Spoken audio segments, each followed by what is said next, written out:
So guys I hope you are doing well. ये Veer welcome to stellar army. तो कैसे हो मेरे दोस्तों, मैं आशा करता हूँ शानदार तरीके से आप लोग अपनी लाइफ को एंजॉय कर रहे हो, अपनी सेहत, फैमिली और पढ़ाई का ध्यान काफी अच्छे से रख रहे हो। बहुत शानदार और प्यारी बात बोली गई, बोला गया कि destiny is not by chance, destiny is by choice, but the choice is made by everyday.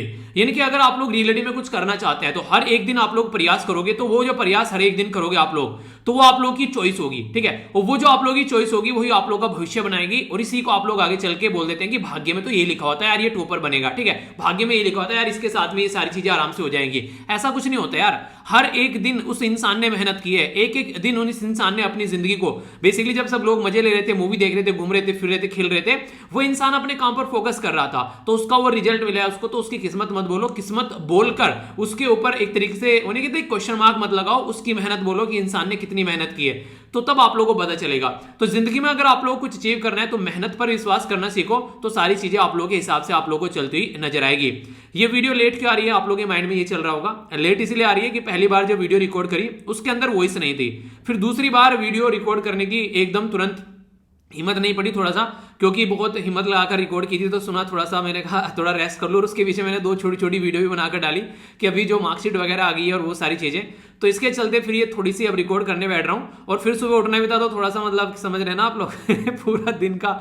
एक तो आज कमरे में क्या हुआ, एक्चुअली मेरे रूम में जो ट्यूबलाइट थी वो खराब हो गई। ठीक है, तो पहले तो उसको सही करवाने में टाइम लग गया, तो उसको सही करवाने बैठा, मतलब बुलाया था इलेक्ट्रिशियन को, तो वो सारी चीजें देखी। तो उसके साथ में मैंने क्या किया, फिर 2-3 जगह की और लाइट वगैरह चेंज करवा दी। मैंने कहा फिर 1-2 दिन बाद में पता चला, मतलब ये धीमी धीमी सी जलने लगती है कुछ कुछ, तो मैंने कहा इनका भी काम कर देता हूँ साथ साथ में। तो उसको लेने के लिए बाहर गया, थोड़ा वहां पर लेट हो गया, फिर जो इलेक्ट्रिशियन आया उसको लाने में लेट हो गया।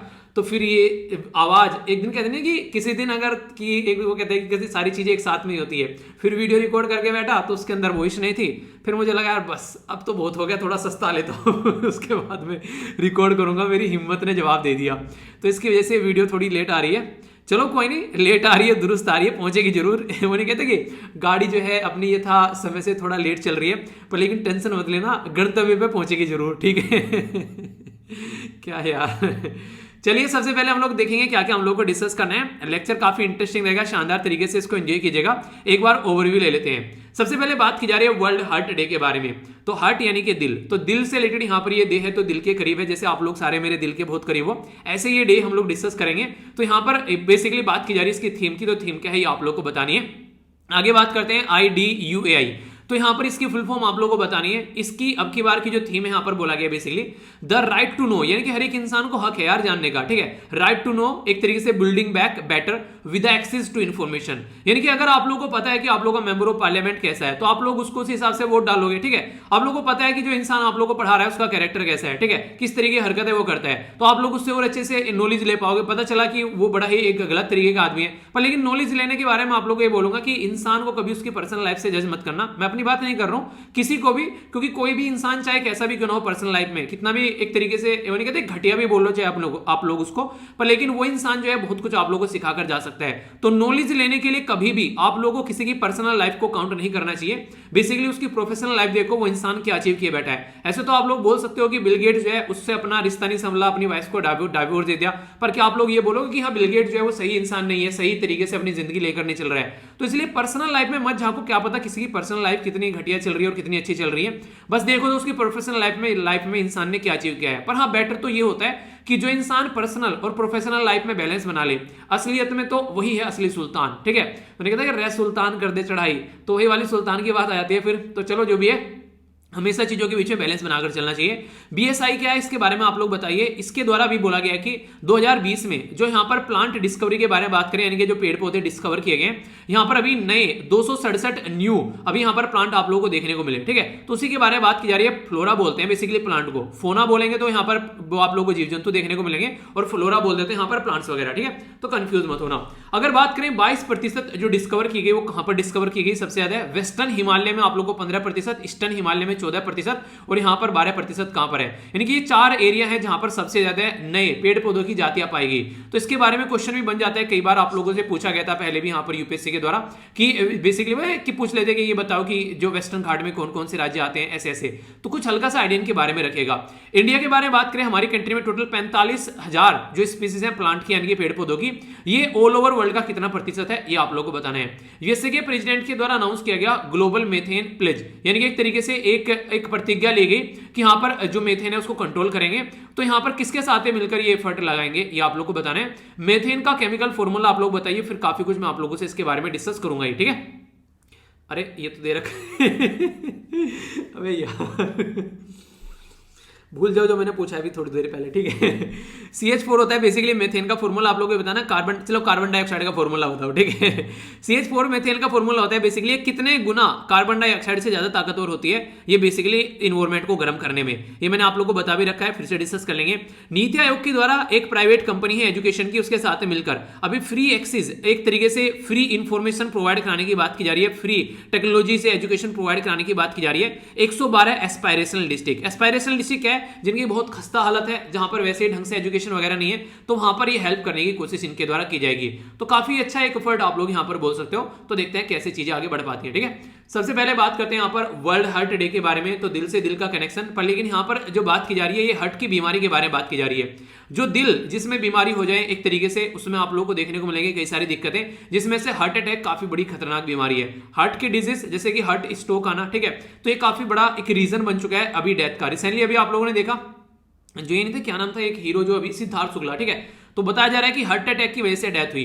हार्ट अटैक नॉर्मली आप लोग देखते हैं कि ये आप आज की डेट में एक यंग जनरेशन के अंदर भी एक बीमारी होती जा रही है। मैक्सिमम ये माना जाता है कि जिस इंसान को गुस्सा बहुत ज्यादा आता है, ठीक है, तो उसके लिए काफी ज्यादा खतरनाक होता है, क्योंकि गुस्सा आना किसी जरा सी बात पर, एकदम ब्लड प्रेशर हाई होना, तो उसकी वजह से काफी ज्यादा दिक्कत देखने को मिलती है। तो हमेशा कोई भी जिंदगी में दिक्कत क्यों ना हो, कोई परेशानी क्यों ना हो, अपना मिजाज जो है, अपना स्वभाव जो है वो एक तरीके से ऐसा रखिए बिल्कुल ठंडा। ठंडा मतलब कोका कोला, ठीक है, ठंडा मतलब यानी कि क्या क्या होगा, मतलब एक तरीके से इरिटेट हो गए, क्या होगा, फ्रस्ट्रेट हो गए, तो क्यों ना आप लोग बिल्कुल अपने आप को नॉर्मल रखो। जो भी चल रहा है सामने है, सॉल्यूशन निकाल सकते हो तो निकालो, और नहीं निकाल सकते हो तो छोड़ दो, फिर टाइम पर जैसा होगा वो देखा जाएगा। तो इस तरीके से अगर आप लोग एक बार को माइंड में कर चीजों को चलोगे तो काफी सारी चीजें ऐसी होंगी जो आप लोग चीजों को अंडरस्टैंड कर पाओगे, ठीक है। तो यहां पर बोला गया theme year of the nurse and midwife, ठीक है। तो एक तरीके से यहां पर ये काफी बड़ा रहा, हालांकि 2020 और 21 ये नर्स और मिडवाइफ जो है उन्होंने बहुत बड़ा रोल प्ले किया खासकर पेशेंट्स की केयर करने में, तो उसकी वजह से थीम थोड़ी सी इंपॉर्टेंट है और ज्यादा, ठीक है, तो याद रखिएगा। एक और इंपॉर्टेंट डे, हालांकि ये कल का डे है पर लेकिन ये बच गया था क्योंकि कल मैंने आप लोगों से 3 डे डिस्कस किए थे, तो इसको और डिस्कस कर लेते हैं। बात की जा रही है 28 जो सितंबर का डे है, international day for universal access to information, यानी कि IDUAI। तो इंटरनेशनल यानी कि वर्ल्ड का डे है कि यूनिवर्सल एक्सेस इंफॉर्मेशन होनी चाहिए, सबको इंफॉर्मेशन मिलनी चाहिए। जैसे अपने देश में अगर मैं बात करूं, हमारे देश में एक कानून है जिसको बोलते हैं RTI, right to information act. पता है कब आया था हमारे देश में? ये 2005 में आया था। इसके थ्रू हमारी कंट्री में एक हक दे दिया गया आप लोग को कि आप लोग इंफॉर्मेशन ले सकते हैं, आप लोग के लिए अवेलेबल रहेगी, ठीक है। यानी कि यहां पर यह भी बोला गया कि जनता को इंफॉर्मेशन मांगनी ना पड़े, उनके सामने अवेलेबल रहे जब चाहे वो उसको ले सके। तो ये भी यहां तक है, पर लेकिन ऐसा कुछ होता नहीं है। ये सारी बातें किताबों में आप लोगों को देखने को मिलेगी, प्रैक्टिकल लाइफ में तो गवर्नमेंट को खोद कर भी निकालोगे तब भी वो नहीं बताती है कहां पर क्या चल रहा है। तो ये दिक्कतें हैं। जो एम है इसका फोकस ये कि राइट टू सीक रिसीव, और इसी के साथ में इम्पार्ट इंफॉर्मेशन है कि जनता को इंफॉर्मेशन मिलनी चाहिए। The right to know, building back better with access to information, ठीक है। तो ये आप लोगों को देखने को मिलेगा, ये इसकी थीम है यहां पर। तो ये इंपॉर्टेंट डे है जिसके बारे में आप लोगों से क्वेश्चन भी पूछा था, तो थीम के बारे में आप लोग याद रख सकते हैं, ठीक है। आगे चलते हैं, कई सारी इंपॉर्टेंट न्यूज आप लोगों को देखने को मिलेगी, थोड़ा सा डिटेल में आप लोगों को कई सारी बातें जानने को मिलेगी, तो थोड़ा सा ध्यान से सुनिएगा, काफी कुछ आप लोगों के सामने यहां पर आने वाला है, ठीक है। सबसे पहले जो मैं आप लोगों से बात करने वाला हूं ये है इंपॉर्टेंट न्यूज, इसके बारे में बात करते हैं। अभी यूएसए यानी कि यूनाइटेड स्टेट ऑफ अमेरिका के द्वारा क्या किया गया है, उसके द्वारा बोला गया कि ग्लोबल मेथेन प्लेज लेंगे, यानी कि एक ओथ लेंगे ग्लोबल लेवल पर मेथेन को खत्म करने का, कि मेथेन को खत्म करना है, या फिर खत्म का तो बोलना हालांकि एक क्रिटिकल शब्द होगा, आप लोग बोले कि मेथेन को कम किया जाएगा एक तरीके से मॉडरेट लेवल पर। तो यूएसए और जो यूरोपियन यूनियन है मिलकर काम करेंगे। तो एक तो हो गया यूएसए और यूरोपियन यूनियन में कितने मेंबर है टोटल मिलाकर, तो यूरोपियन यूनियन में 27 मेंबर है। पहले कितने मेंबर थे यहां पर, पहले इसमें 28 मेंबर थे, पर लेकिन एक बाहर निकल गया। वो कैसे निकला, ब्रेक्जिट हो गया। ब्रेक्जिट मतलब ब्रिटेन का यूरोपियन यूनियन से एग्जिट यानी कि बाहर निकलना।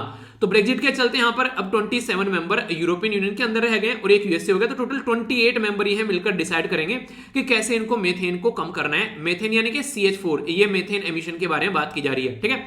तो अभी यहाँ पर ये क्यों ऐसे ऐसे काम कर रहे हैं, आप लोगों को पता है अभी यहाँ पर आईपीसीसी की रिपोर्ट सामने निकल कर आई जिसको बोलते हैं inter governmental panel on climate change.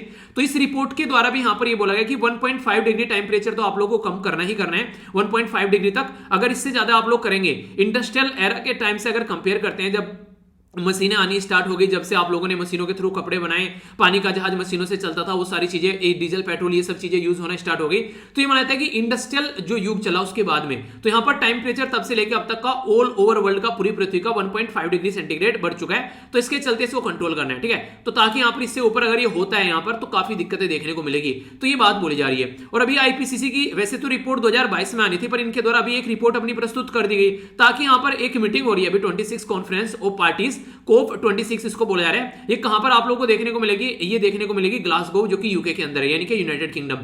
तो इसलिए यहां पर यूरोपियन यूनियन यहां पर मिलकर काम करेगी, और यहां पर यूएसए और यूके के अंदर तो हो ही रही है, ये अपने आप वैसे भी चीजों को सपोर्ट करेंगे, क्योंकि यहां पर जाकर प्लेज लेनी है, एक ओथ लेनी है कि हम लोगों को किस तरीके से टेम्परेचर को कम करना है। देखिए सारा मुद्दा निकल कर आया था 2015 से, जब पेरिस क्लाइमेट एग्रीमेंट हुआ था। पेरिस क्लाइमेट एग्रीमेंट कौन सी कॉन्फ्रेंस ऑफ पार्टी थी, ये आप लोगों को बताना है। आप लोग हिसाब भी लगा सकते हैं, जब बताई दिया 2015 में हुआ था, ठीक है, तो आप लोग अंदाजा लगा सकते हैं कौन सा होगा।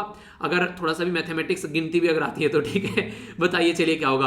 पेरिस क्लाइमेट में डील हुई थी यहाँ पर कि हम लोग को चीजों को कंट्रोल कर रहे हैं, और $100 बिलियन भी इकट्ठा करने की बात की गई थी अमीर कंट्री से, जिन्होंने कहानी खराब कर रखी है दुनिया की। तो ये कई सारी बातें यहाँ पर निकल कर आई थी। पैक्ट जो है बिटवीन यूएसए और यूरोपियन यूनियन, इसके बारे में बात की जा रही है। तो यहां पर बोला गया कि 33% के करीब यहां पर ग्लोबल मेथेन जो है इसके एमिशन को यहां पर कम करेंगे 2020 के लेवल पर 2030 तक का। तो काफी इंपोर्टेंट मुद्दा आप लोग बोल सकते हैं। इसी के साथ में जो बात बोली गई यहां पर अराउंड द वर्ल्ड आज के डेट में रिड्यूस करने की बात की जा रही है 0.2 डिग्री सेंटीग्रेड बाय 2040 तक, ताकि हम लोग टेम्परेचर को कम कर सकें। और टारगेट यहां पर यह कि प्री इंडस्ट्रियल टाइम से अगर कंप्लीट करें तो 1.2 डिग्री सेंटीग्रेड जो हो रहा है, तो यहां से इसको कंट्रोल करने की कोशिश की जाएगी। अब आप लोगों से जनरल साइंस के अंदर कई बार पूछ ले जाते हैं ये इस तरीके छोटे छोटे क्वेश्चन भी, जैसे कि बायोगैस का कंपोजिशन बताए, तो बायोगैस में सबसे ज्यादा क्या पाया जाता है, तो याद रखिएगा मीथेन ही बायोगैस में सबसे ज्यादा पाई जाती है, जिसको CH4 बोलते हैं। 50 से 75% के करीब आप लोगों को देखने को मिलेगी। दूसरे नंबर पर कार्बन डाइऑक्साइड आप लोगों के सामने निकल कर आती है। इसीलिए बोला जाता है कि बायोगैस हम लोग को बनानी चाहिए, ताकि यहां से जो कार्बन डाइऑक्साइड और मीथेन निकल कर आती है वो इन्वायरमेंट के अंदर न जाए। सोचिए यहां पर अगर इन्वायरमेंट के अंदर जाएगी तो कितना नुकसान पहुंचाएगी, पर लेकिन अगर उसको बायोगैस के तरीके से हम लोग बनाकर उसको यूज करेंगे तो एक इफेक्टिवली पॉजिटिव यूटिलाइजेशन हम लोग इसका कर सकते हैं। तो ये भी एक तरीका आप लोग बोल सकते हैं कि मीथेन को या फिर कार्बन डाइऑक्साइड को हम लोग को कैसे इन्वायरमेंट में से कम करना है, ठीक है। तो ये भी एक तरीका है कि इस तरीके कोई गैस आप लोग बेसिकली तैयार करो। तो ये हाइड्रोजन भी है, इसमें हाइड्रोजन सल्फाइड भी आप लोग को देखने को मिलेगा H2S, ठीक है। नाइट्रोजन भी है और ऑक्सीजन भी है यहाँ पर, तो इसको बोलते हैं बायोगैस। तो बायोगैस का कंपोजिशन कोई पूछ ले तो सर मत खुजाना, सारी चीजें आप लोगों के सामने है, ओके। आगे चलता हूं, कुछ और बेसिक बातें। मेथेन गैस जो है बेसिकली ये एक काफी एक खतरनाक गैस नॉर्मली मानी जाती है। रीजन क्या है? रीजन ये है कि मैंने आप लोगों को पहले बताया था कि कार्बन डाइऑक्साइड जितना गर्म करती है इन्वायरमेंट को हमारे, ये उससे 80 से 85% ज्यादा गर्म करती है, तो इसलिए काफी ज्यादा इसके बारे में बात की जाती है। अगर मेथेन के बारे में बात करूं तो मेथेन एक पावरफुल ग्रीन हाउस गैस है। 40% मेथेन जो है वो इन्वायरमेंट नेचुरल तरीके से निकलती है। जैसे मैंने आप लोगों को बताया ना परमाफ्रोस्ट क्या हो रही है, बर्फ पिघल रहा है, वहां से जो जमीन के अंदर का वो टूट रही है, मिट्टी निकल रही है, तो वहां से CH4 निकल कर आ रही है। तो ये नेचुरल चीजों में से निकल कर आ रही है। बाकी हम हरकतें कर ही रहे हैं गंदी गंदी जिसमें से निकल कर आ रही है, ठीक है। जैसे कि आप लोग देखते हैं कि लाइव स्टॉक जो फार्मिंग का है, rice agriculture, biomass, burning the fuels वगैरह, ये सारी चीजें, तो बाकी की 60% इंसान निकल रहे हैं और 40% यहां पर इन्वायरमेंट से निकल रही है। तो इसका मतलब हम अगर हरकतें सुधारें थोड़ी सी तो काफी हद तक हम लोग मेथेन को कम कर सकते हैं, और मेथेन कम होगी तो काफी हद तक हम लोग ग्रीन हाउस गैस का एमिशन कम करेंगे और टेम्परेचर को हम लोग कंट्रोल कर पाएंगे। तो ये काफी इंपॉर्टेंट मुद्दा हो जाता है। इंपैक्ट मोर ग्लोबल वार्मिंग पोटेंशियल, ये मैंने आप लोगों को बता दिया कि कितना ह्यूज ग्लोबल वार्मिंग पोटेंशियल है, जितना कार्बन डाइऑक्साइड करती है उसका 80 से 85 गुना ज्यादा ये यहां पर आप लोगों को इंपैक्ट डालती नजर आएगी। क्या इसके ऊपर कोई काम कर रहा है? जी हाँ, बिल्कुल कर रहे हैं। ग्लोबल मेथेन इनिशिएटिव है यहाँ पर, जिसमें पब्लिक प्राइवेट पार्टनरशिप फोकस की जाती है कि मेथेन को कैसे रिड्यूस करना है। तो मेथेन को रिड्यूस करने की बात की जा रही है क्लीन एनर्जी सोर्स के थ्रू। GMI यानी कि ग्लोबल मेथेन जो इनिशिएटिव है ये बोलता है कि टेक्निकल सपोर्ट प्रोवाइड कराई जाएगी, जो कि मेथेन को एनर्जी में कैसे कन्वर्ट करना है उसके चलते, खासकर जो पार्टनर कंट्री है उनको, ताकि यहाँ पर इस प्रोजेक्ट को यूज कर हम लोग यहाँ पर चीजों को सुधार सकें। तो ग्लोबल मेथेन इनिशिएटिव में इंपॉर्टेंट चीज ये है कि इंडिया इसका पार्टनर मेंबर है, ठीक है। तो क्वेश्चन बन जाए तो कंफ्यूज आप लोगों को नहीं होना है। चलिए यहां पर भी हम लोग बातें एक बात हो गई, पर लेकिन यहां पर कुछ इंपॉर्टेंट बातें मैं आप लोगों से और करना चाहूंगा, जिसके बारे में आप लोगों से क्वेश्चन भी पूछा जा सकता है और आप लोग लिख भी सकते हैं। क्या इंडिया के कोई इनिशिएटिव है CH4 यानी कि मीथेन को कंट्रोल करने के लिए? तो ये इंपॉर्टेंट पॉइंट है जिसके बारे में आप लोग जरूर याद रखिएगा। इंडिया के कौन कौन से इनिशिएटिव है ये मैंने आप लोगों को बताया भी था। अगर आप लोग रेगुलर वीडियो सुनने वाले बच्चे हैं तो ये मैंने आप लोगों से डिस्कस किया था। हरित धारा, हरित धारा में क्या किया गया था, यहाँ पर Indian council of agriculture research का यहाँ पर बेसिकली प्रोग्राम था, जिसमें बोला गया था कि जो जानवर है उनको बेसिकली उनके अंदर बेसिकली थोड़ा सा कुछ चेंज किया जाएगा, ठीक है। डेवलप किया गया था एंटी मैथोजेनिक फीड सप्लीमेंट, यानी कि उनको खाना जो दिया जाएगा उसमें चेंज किया जाएगा, अंदर नहीं मतलब उनका खाना जो जाएगा उसमें चेंज किया जाएगा, ताकि जो यहां पर मेथेन जो एमिशन होता है वो यहां पर 17 से 20% कम आ सके, और इसको हरित धारा बोला गया। तो हरित धारा सप्लीमेंट दिया जाएगा जिसके चलते उनके अंदर से मेथेन कम निकले। जो गोबर होता है, मैंने भी बताया ना यहां पर बायोगैस आप लोगों को, ठीक है, तो गोबर से जो गैस बनाई जा रही है मेथेन कितना है, सबसे ज्यादा मेथेन ही है, तो उसके चलते इनके अंदर से मेथेन थोड़ा कम निकलेगा, तो उसके ऊपर फोकस दिया जा रहा है। तो हमारी कंट्री में लाइव स्टॉक काफी ज्यादा है, यानी कि जीव जंतु काफी ज्यादा है, गाय भैंस बकरी आप लोगों को देखने को मिलेगी, तो उसके चलते कैसे चीजों को कंट्रोल कर सकते हैं, तो उसी के चलते यहां पर ये फोकस रखा गया है। तो इंपॉर्टेंट बात क्या यहां पर कि कैसे इसको रिड्यूस करेंगे, पहली इंपॉर्टेंट बात, इसके चलते मिल्क प्रोडक्शन भी यहां पर आप लोगों को बढ़ता हुआ नजर आएगा, यानी कि मेथेन तो कम हो गई, तो आम के आम और गुठलियों के दाम हो गए, मेथेन कम हो गई यहां पर हरित धारा की हद से, और इसी के साथ में यहां पर मिल्क प्रोडक्शन बढ़ गया, तो ये हो गया ना आम के आम गुठलियों के दाम। तो ये हरित धारा याद रखेगा, Indian council of agriculture research का यहां पर बेसिकली इनिशिएटिव है, ठीक है। Number 2, Indian greenhouse gas जो प्रोग्राम के बारे में बात करते हैं, तो Indian greenhouse gas programme में जो एक तरीके से हमारी कंट्री में जो WRI इंडियन इंस्टीट्यूट है यहाँ पर ये, इसी के साथ में यहाँ पर कॉन्फेडरेशन ऑफ इंडियन इंडस्ट्री है या द एनर्जी इंस्टीट्यूट टेहरी है यहाँ पर ये, इनके द्वारा वॉलंटरी फ्रेमवर्क तैयार किया गया कैसे हम लोगों को ग्रीन हाउस गैस को मैनेज करना है। तो उस ग्रीन हाउस मैनेजमेंट में यहाँ पर आप लोगों को CH4 भी देखने को मिलेगा, तो ये एक इंपॉर्टेंट पॉइंट हो गया। National action plan on climate जो चेंजेस के बारे में आप लोगों को बताया था, एडिटोरियल हम लोग डिस्कस कर रहे थे, तो मैंने इसको 2-3 बार आप लोगों को पढ़ा भी चुका हूं, अगर रिवीजन कर रहे होंगे तो आप लोगों को याद होगा। 2008 में प्रोग्राम लॉन्च किया गया था, इसमें भी बात की जाती है कि कैसे गवर्नमेंट, साइंटिस्ट, इंडस्ट्री, कम्युनिटी सब मिलकर साथ में आ सकते हैं और कैसे ग्रीन हाउस गैस को यहां पर कंट्रोल कर सकते हैं। तो इसमें भी आप लोगों को देखने को मिलेगा, इसमें भी हम लोग जो है इसी मुद्दे पर बात करेंगे। भारत स्टेज के बारे में तो आप लोगों को बताइए, हमारी कंट्री में भारत स्टेज 4 चल रहा था, तो 4 में से 5 आना था, पर लेकिन 5 को हम लोगों ने कट किया और हम लोग सीधा 6 पर जंप कर गए, ठीक है। तो ये भी हम लोग कहीं ना कहीं जो ईंधन होता है, खासकर जो आप लोग पेट्रोल डीजल ये यूज करते हो, उसमें से CH4 निकल के आता है, तो वहां पर भी हम लोग इसको कंट्रोल करने की बात कर रहे हैं। तो कर रहे हैं ना हर जगह शानदार तरीके काम। तो ये इनिशिएटिव के बारे में लिखने के लिए कुछ आ जाए, और ये तो ऐसी चीजें हो गई जनरल साइंस में क्वेश्चन पूछे जाएगा इनके बारे में, तो फिर बोलोगे क्वेश्चन कहां से आ गया, तो भाई साहब यहां से आ गया, ध्यान से सुना करो, ध्यान से, ठीक है। और जहां दिक्कत हो अगर पूछ लिया करो, ठीक है, फिर उसको जब भी टाइम लगेगा उसको क्लियर कर लेंगे। तो कंफ्यूजन नहीं रखना है, लेक्चर को जितनी बार चाहो सुन ही सकते हो, आप लोगों के सामने सारी चीजें अवेलेबल है, तो थोड़ा सा ध्यान रखो इन चीजों के बारे में, ठीक है। आगे चलता हूं, नेक्स्ट न्यूज के ऊपर हम लोग नजर डालेंगे।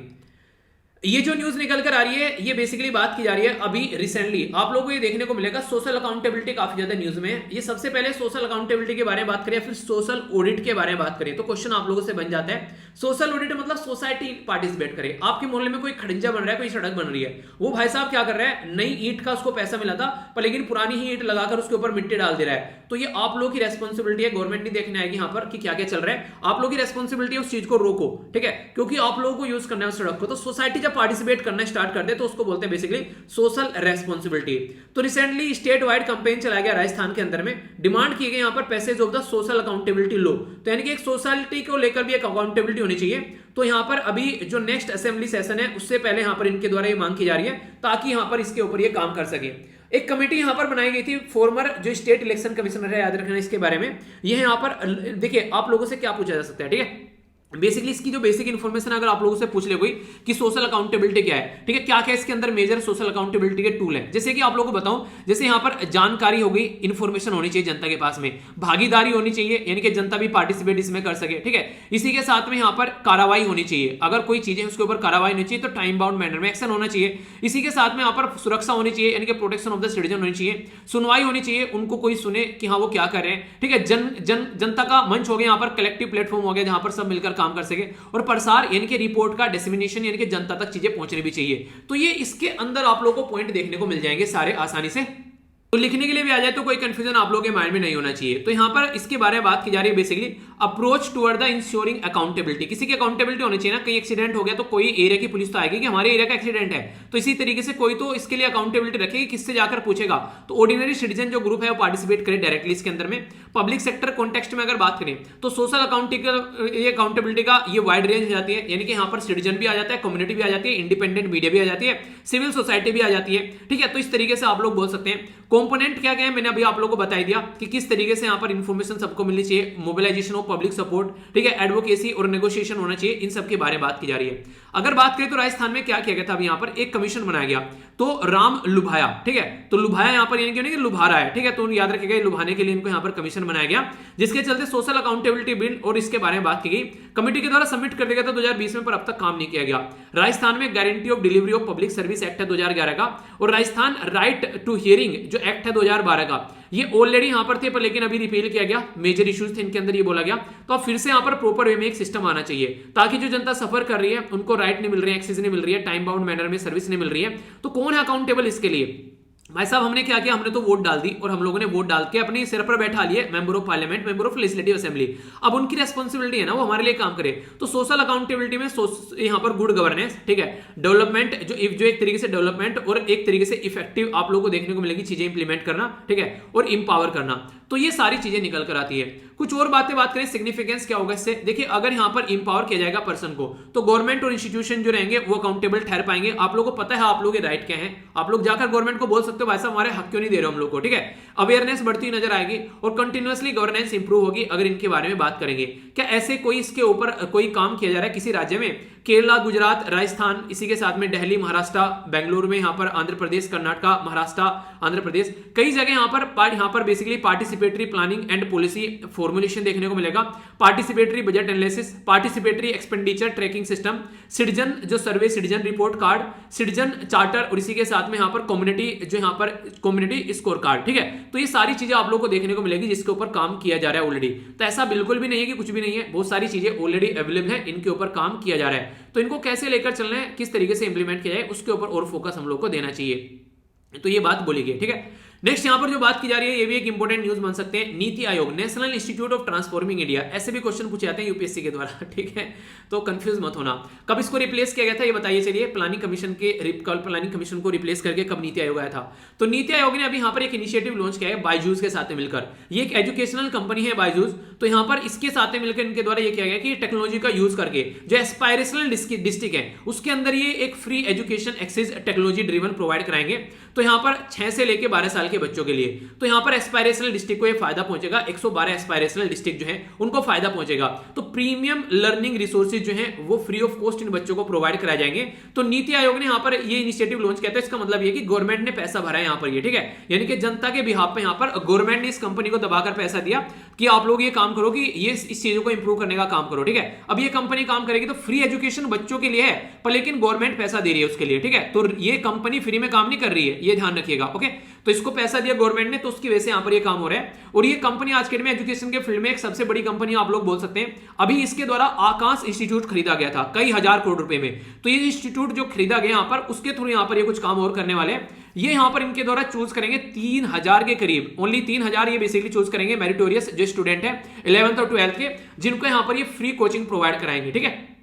तो यहाँ पर हजारों बच्चे रहते हैं इनके, वैसे ओवरऑल इंप्रूवमेंट करेंगे ह्यूमन डेवलपमेंट का ये बोला गया, और पुअर सोशो इकोनॉमिक इंडिकेटर आप लोग को इंप्रूव होते हुए नजर आएंगे। तो कहने का मतलब यहाँ पर ये है कि जो डिस्ट्रिक्ट है यहाँ पर हमारी कंट्री में जिनको आप लोग एस्पायरेशनल डिस्ट्रिक्ट यानी कि गरीब डिस्ट्रिक्ट बोलते हैं, तो उनको यहाँ पर इंप्रूव करने की बात की गई यहाँ पर इस कंपनी की हेल्प से, ठीक है। तो रिजल्ट देखेंगे अभी कितना अच्छा आने वाला है, क्योंकि यहां पर देखिए कंडीशन क्या रहती है, कंडीशन ये रहती है कि गवर्नमेंट क्या कर सकती है, पैसा लगा सकती है, ठीक है, पर लेकिन यहां पर अब इंप्लीमेंट करने वाले तो ये कंपनी होगी ना, तो ये ग्राउंड लेवल पर क्या रिजल्ट लेकर आती है, पता चला पैसा मिल गया एक बार, उसके बाद फिर कुछ कर ही नहीं रहे, तो ऐसा नहीं होना चाहिए। तो जितना पैसा लिया कम से कम इफेक्टिवली यूटिलाइजेशन उसका होना चाहिए। गवर्नमेंट का पैसा है, गवर्नमेंट का पैसा कहां से हो गया, जनता का पैसा है, मेरा और आप लोगों का पैसा है जो टैक्स पे करते हैं, तो उसके चलते यहां पर ढंग से यूटिलाइजेशन होना चाहिए, ठीक है। तो ये इसके बारे में इंफॉर्मेशन थी। तो याद रखिएगा नीति आयोग किसके साथ मिलकर यहां पर काम करिए, अगर क्वेश्चन बन जाए तो कंफ्यूजन नहीं होना चाहिए माइंड में, ठीक है। आगे बढ़ता हूं, नेक्स्ट यहां पर बात की जा रही है वर्ल्ड मीटोलॉजिकल ऑर्गेनाइजेशन के बारे में। वर्ल्ड मीटोलॉजिकल ऑर्गेनाइजेशन तो वर्ल्ड लेवल पर है, इंडियन लेवल पर क्या है, आईएमडी, इंडियन मीटोलॉजिकल डिपार्टमेंट, ठीक है। तो याद रखिए किस मिनिस्ट्री के अंडर में आती है, मिनिस्ट्री ऑफ, बताइए चलिए कौन सी कंट्री में आती है, बताऊंगा फिर ये न्यूज कंप्लीट कर। रिसेंटली अभी वर्ल्ड मेट्रोलॉजिकल डिपार्टमेंट के द्वारा पब्लिश किया गया climate indicator and sustainable development democratic, जहां पर बात की जा रही है डेमोस्ट्रेटिंग, ठीक है, तो इंटरकनेक्शंस। तो यहां पर बेसिकली क्लाइमेट के बारे में इतनी सारी बातें क्यों निकल कर आ रही है। अभी हम लोगों ने देखा ना कॉन्फ्रेंस ऑफ पार्टी होने वाली है 26 यहां पर, तो उसके चलते पहले बहुत सारी ऐसी चीजें आप लोगों को देखने को मिल रही है। तो WMO के द्वारा यहां पर बोला गया कि carbon dioxide concentration, temperature, ocean acidification, heat, sea ice extent, glacier का मेल्ट होना और सी लेवल का बढ़ना, तो ये कई सारे 7 इंडिकेटर हैं जिसके बेस पर यहां पर ये चेक करें कि क्या दिक्कतें देखने को मिल रही है। अनफॉर्चुनेट या एक अनफॉर्चुनेट का फॉर्चुनेट बोले, लकीली कंडीशन यहां पर ये कि यूनाइटेड नेशन जनरल असेंबली के द्वारा एनुअल सेशन जो लिया गया, ठीक है, तो उसके तहत यहां पर सस्टेनेबल डेवलपमेंट गोल पर फोकस किया गया, तो उसी से कोइंसाइड यहां पर करती हुई रिपोर्ट निकल कर आई, तो और अच्छे से फोकस दे पाएंगे। एम क्या है कि सस्टेनेबल डेवलपमेंट करना है, इंस्पायर करना है, ताकि और अच्छे से हम लोग इसके लिए काम कर सके। तो यहां पर मिटिगेट किया जाएगा क्लाइमेट रिस्क को, तो WMO जो है वो रिकमेंड कर रही है कि इंप्रूव किया जाएगा सस्टेनेबल डेवलपमेंट गोल 4, 17 और 12, ठीक है। तो ये 4, 17, 12 क्या है, यहाँ पर 4 में बात की जा रही है क्वालिटी ऑफ एजुकेशन, 17 में क्या बात की जा रही है, 17 में क्या बात की जा रही है, तो पार्टनरशिप देखने को मिलेगी, ठीक है, और 11 में क्या बात की जा रही है, 11 में बेसिकली सस्टेनेबल सिटीज के बारे में बात की जा रही है। तो कई सारी और भी चीजें आप लोग यहां पर ध्यान रखेगा जिनसे क्वेश्चन बन सकते हैं। अब बात बोली जा रही है कि CO2 यानी कि कार्बन डाइऑक्साइड के बढ़ने से सस्टेनेबल डेवलपमेंट गोल पर क्या इंपैक्ट पड़ेगा। तो यहां पर टेम्परेचर बढ़ रहा है, ओशन का एसिडिफिकेशन हो रहा है, यहां पर ओशन में हीट जा रही है, ओशन में आप लोगों को यहां पर देखने को मिलेगा सी आइस कंटेंट जो एक्सटेंट है वो आप लोगों को बेसिकली यहां पर बर्फ पिघलता हुआ नजर आएगा, ग्लेशियर मेल्ट हो रहे हैं, सी लेवल बढ़ रहा है। तो ये सारी जो चीजें हैं ये कैसे इंपैक्ट डालेगी सस्टेनेबल डेवलपमेंट गोल पे। आप लोग ये देखिए सस्टेनेबल डेवलपमेंट गोल 13 क्या कहता है, 13 कहता है यहां पर बेसिकली क्लाइमेट एक्शन। तो क्लाइमेट के अंदर चेंज होगा तो यहां पर लाइफ बिलो वाटर इंपैक्ट होगी, क्योंकि एसिडिफिकेशन बढ़ रहा है समुद्र के अंदर में, तो यहां पर क्या होगा, मछलियां वगैरह समुद्र के अंदर ही आप लोग को मरती नजर आएंगी। तो यानी कि एक तरीके से काफी सारी दिक्कतें देखने को मिलेगी। लाइफ ऑन लैंड इंपैक्ट कैसे होगी, यहां पर टेम्परेचर जैसे जैसे बढ़ेगा तो पृथ्वी पर जो भी आप लोग गेहूं उगाते हैं, चावल उगाते हैं, टेम्परेचर बढ़ने की वजह से उनमें दिक्कत होती नजर आएगी, तो फूड सेफ्टी भी आप लोग की हैम्पर हो सकती है।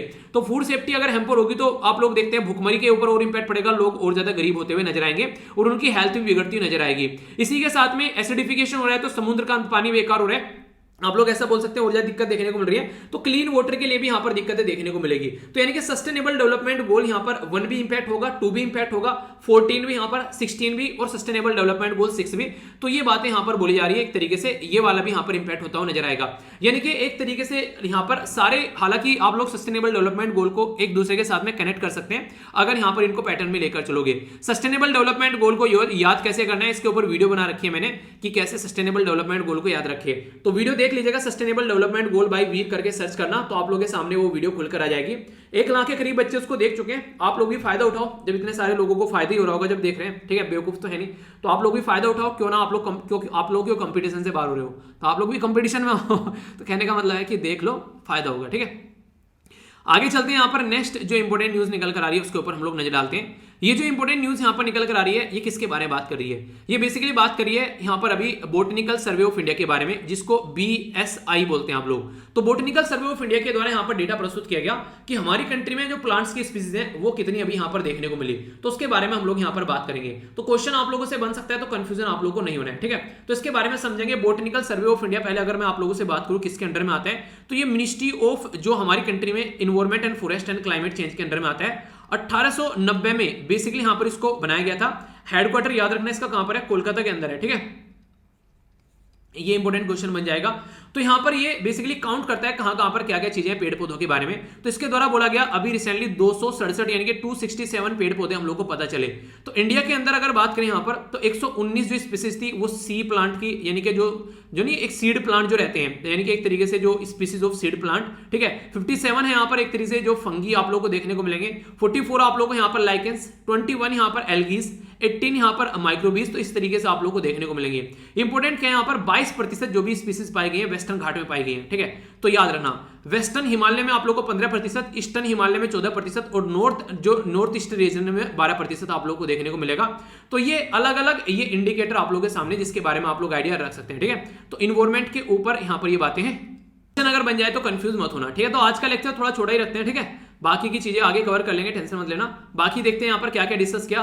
लेक्चर का फीडबैक देकर जरूर जाया करो, ठीक है। जैसा भी आप लोगों को लगे अच्छा बुरा कोई दिक्कत नहीं, जैसा आप लोगों को लगे दिल से फीडबैक दिया करो, उससे अच्छा लगता है मुझे भी, ठीक है। और क्या पूरे दिन में आप लोगों ने डिस्कस किया, मैंने बोला था कि कमेंट बॉक्स में जरूर बताना कि पूरा दिन कैसा रहा। हालांकि वीडियो थोड़ी लेट हो गई पर लेकिन बताना जरूर, ठीक है। आगे चलते हैं यहाँ पर, और मॉर्निंग में लिखा करो कि आप लोगों को क्या क्या अचीवमेंट करना है, वो सारी बातें। सबसे पहले यहाँ पर हम लोग ने देखा बॉटनिकल सर्वे ऑफ इंडिया की जो न्यूज थी, इसके बारे में जाना, कितनी स्पीसीज है, कहाँ कहाँ पर क्या क्या देखने को मिला, तो डिटेल में इसके बारे में समझा। नेक्स्ट हम लोगों ने यहाँ पर वर्ल्ड मीटरोलॉजिकल ऑर्गेनाइजेशन के बारे में बात की, कहाँ कहाँ पर क्या क्या पिघल रहे हैं, ठीक है, कि क्या इंपैक्ट है यहाँ पर सस्टेनेबल डेवलपमेंट गोल पर, तो वो सारी चीजें देखी तो इंपॉर्टेंट क्वेश्चन बन सकता है। नेक्स्ट इंपॉर्टेंट न्यूज यहाँ पर निकल रही सोशल अकाउंटेबिलिटी, सोशल ऑडिट, ये सारी बातें डिटेल में समझी मैंने, क्या क्या होती है सोशल अकाउंटेबिलिटी, क्या क्या प्रिंसिपल यहाँ पर आप लोगों को देखने को मिलेंगे, क्या एग्जांपल और क्या सिग्निफिकेंस है, तो सब समझ लिया, एक अच्छा आंसर भी लिख सकते हैं आप लोग। नेक्स्ट इंपॉर्टेंट इंफॉर्मेशन थी यहाँ पर, यूएसए क्या करना चाह रहा है, तो मेथेन को कंट्रोल करने की कोशिश कर रहा है, इसके चलते क्या क्या प्रोग्राम है, मेथेन क्या होता है और ग्लोबल मेथेन इनिशिएटिव क्या है, और हमारी कंट्री में क्या क्या इनिशिएटिव है वो समझा, और बायजूस के बारे में हम लोगों ने बात की। तो ये था टोटल आज का डिस्कशन, नन्ना सा मुन्ना सा प्यारा सा डिस्कशन था। आई होप कि आप लोगों ने एंजॉय किया होगा। तो वर्ल्ड हार्ट अटैक, जो हार्ट अटैक नहीं सॉरी वर्ल्ड हार्ट डे बताइए, IDUAI के बारे में बताइए, BSI के बारे में बताइए। इसी के साथ में यहाँ पर बताना है कहाँ पर ये स्पीसीज पाई जा रही है सबसे ज्यादा।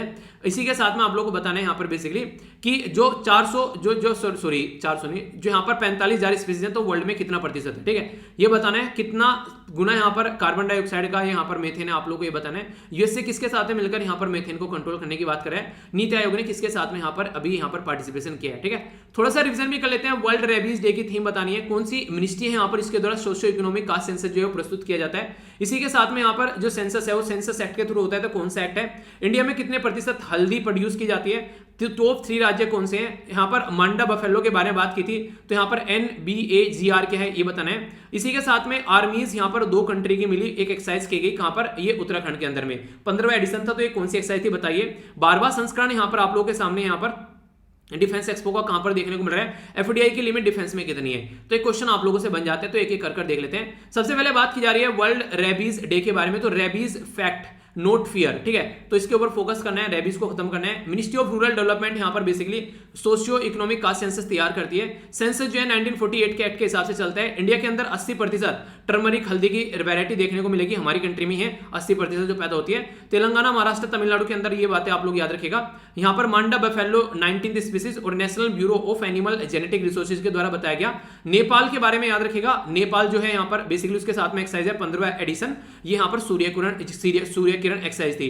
गांधीनगर में डिफेंस एक्सपो 12वां है, और 11वां कहां पर हुआ था याद है, याद रखना लखनऊ के अंदर हुआ था। कहां पर है लखनऊ, उत्तर प्रदेश के अंदर। एफडीआई की लिमिट यहां पर 49% से 74% की गई डिफेंस में। बाकी पीडीएफ जाकर डाउनलोड कर लेना, और जो भी यहां पर टॉपर्स के मार्क्स वगैरह है वो भी मैंने टेलीग्राम पर शेयर किए हैं, उनको भी देख लेना, एनालिसिस कर लेना कैसे आप लोगों को चीजों को लेकर चलना है। तो नेक्स्ट लेक्चर में मिलता हूं, बड़ों को नमस्ते, छोटों को प्यार, छोटी सी लाइफ एंजॉय करा, तब तक के लिए जय हिंद।